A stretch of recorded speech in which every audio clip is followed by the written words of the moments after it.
I am so happy you're here. You are very welcome. This video is the reflections video, the epilogue, let's say, to my recent Iberian Peninsula trip that I've been speaking about in the previous videos, which you are more than welcome to check out. I'll put links to them here and also below. So what I decided to do was to rent a car from here, and then when the pilgrimage finished, the same day I think that it finished, or the following morning, picked up the car and then drove south through Portugal. Just a quick shout out to Carolina Campero. Thank you so much for your recommendations. I looked them up online and decided to do exactly what you said and follow the UNESCO road map with, well, the UNESCO road map has many more sites than the ones I decided to stop at. But what I decided to do, given time constraints, was to drive from Santiago to Porto in Portugal, spend the night there. I'll also put the links to the different places where I stayed below, so check those out. Every single place in Portugal was amazing. So 5 stars, highly recommend. Please check them out, and I'll speak a little bit more about them in a minute.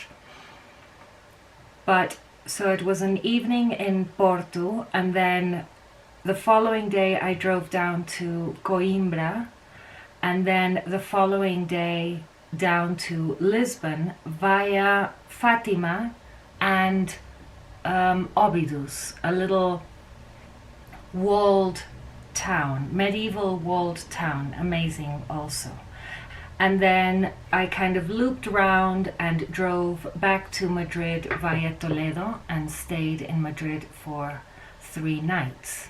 So it basically was all the way round from Madrid to the north. Okay, so this is the first photo I took in Porto.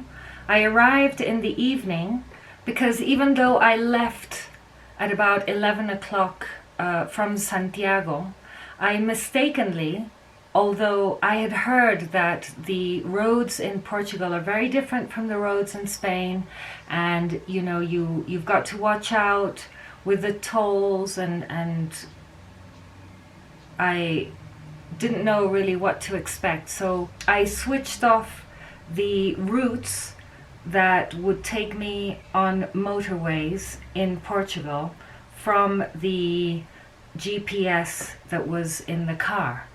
So I drove and drove and drove through gorgeous Portuguese countryside villages and towns and landscapes, and it took me about 6 hours to get to Porto, and it was only the following day when I had a little bit more time and I was a little bit more familiarized with the car that I realized what I'd done, and I just switched it back on. Because for your information, if you are going to drive in Portugal, it's dead easy. All you have to do is pick up a ticket when the toll, where there's a toll, and then in the following station you insert the ticket and it tells you how much to pay, and it's as easy as that. So I went through, you know, a lot of research and trying to find out exactly what I'd need to do. There are several options that you can see as you're driving, but if you just go to the manual lane, then it's absolutely fine. Anyway, I was a little bit concerned about getting myself into trouble on the road, so here's a little thing that happened that made me laugh. Okay, so I've been driving for about 4 hours, and I've just overtaken the police at 150 kilometers an hour. I didn't know that I was doing 150, and I didn't know it was a police car either, because they look quite different here. But there you go, completely unfazed. As soon as I overtook, they just exited the motorway, so hopefully it's okay. Anyway, all good. It's all good. So far, so good. Yeah, so far.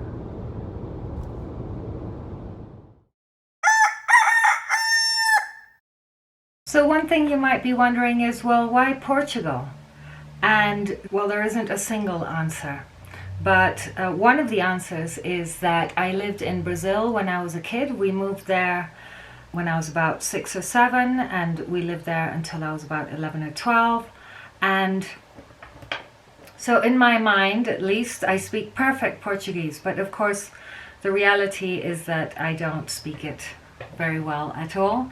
And when it comes to Portuguese from Portugal, well, no, it turns out I don't understand it as well as I had hoped. So that's a shame.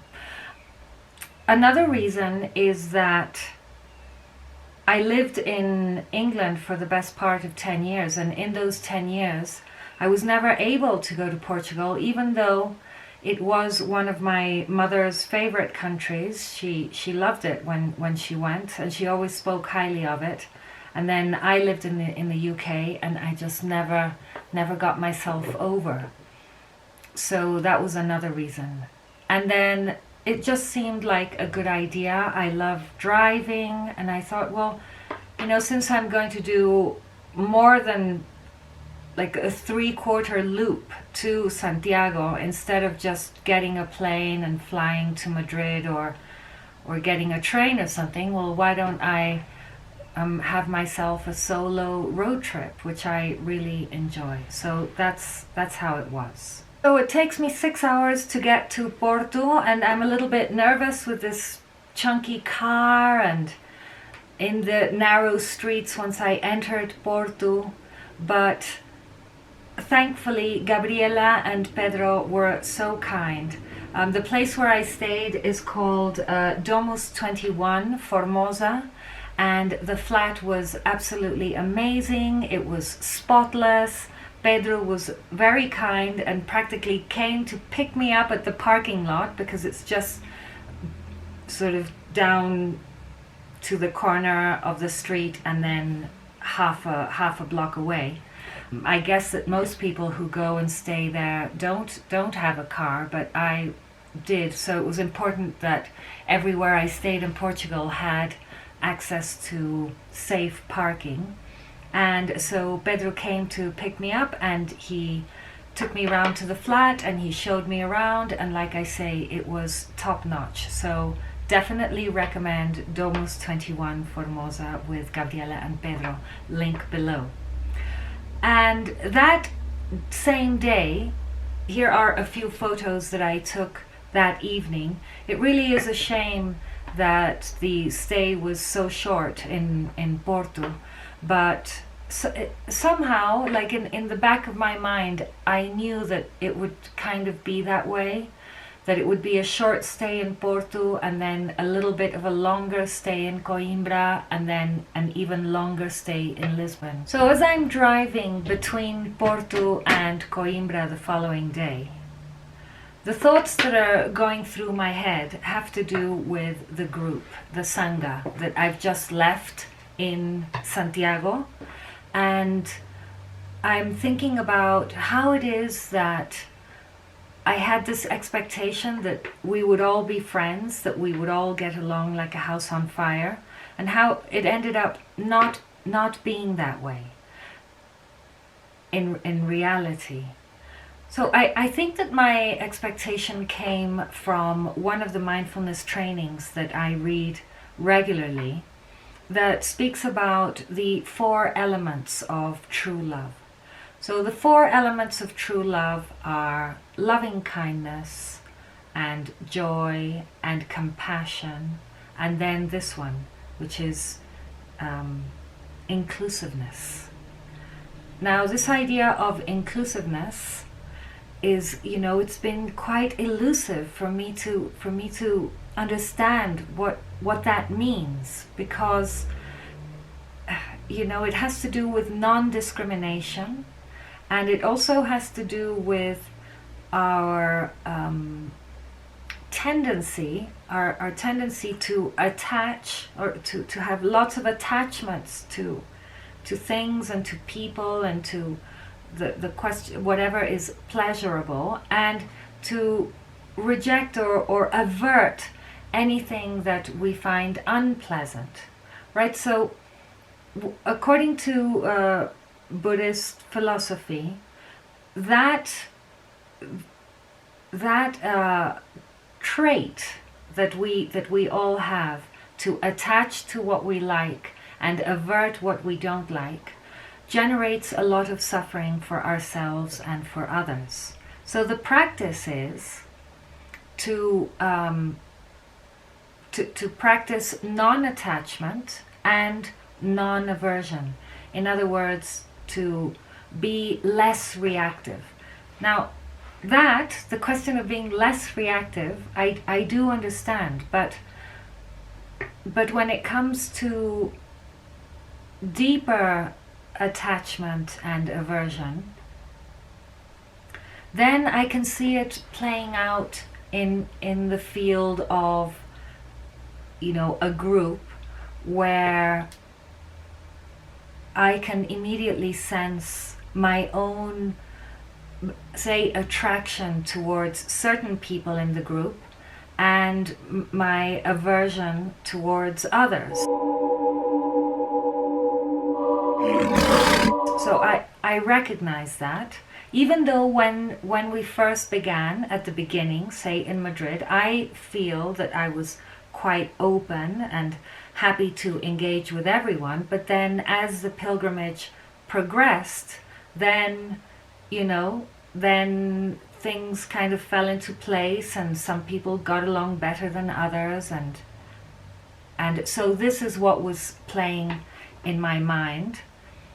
Because whereas I could see my own reactions or my own, you know, feelings of attachment and aversion towards others, what was a little bit, you know, surprising, a little bit of an eye-opener, was to see that likewise I was the object of aversion and attraction for others, right? So there were people in the group that immediately felt some kind of aversion towards me without knowing me, and it was, you know, like, oh, wow. So this kind of interaction was very interesting throughout the pilgrimage. And more interesting, I would say, is that overall it was a pretty harmonious community. In other words, we were able to complete the task of walking from A to B with relatively little conflict, even when these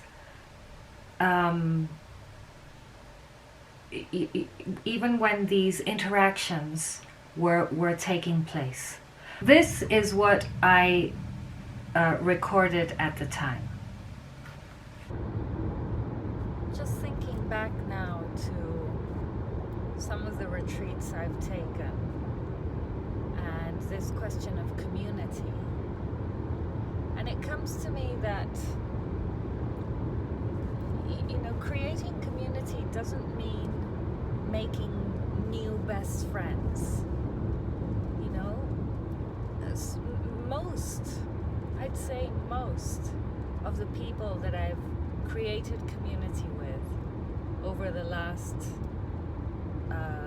20 years or so during these retreats, most of the people I've never seen again, because it isn't about making new friends, really. It's about sharing the experience together, so being together and supporting one another during that moment. But then when it's time to go back home, then it's time to go back home, and it's fine, knowing that we're supported in the world, you know, by these people who were there, and knowing that we were there for people as well. And it's all good. You know, we're not alone. We have each other. and it's a really comforting thought to have.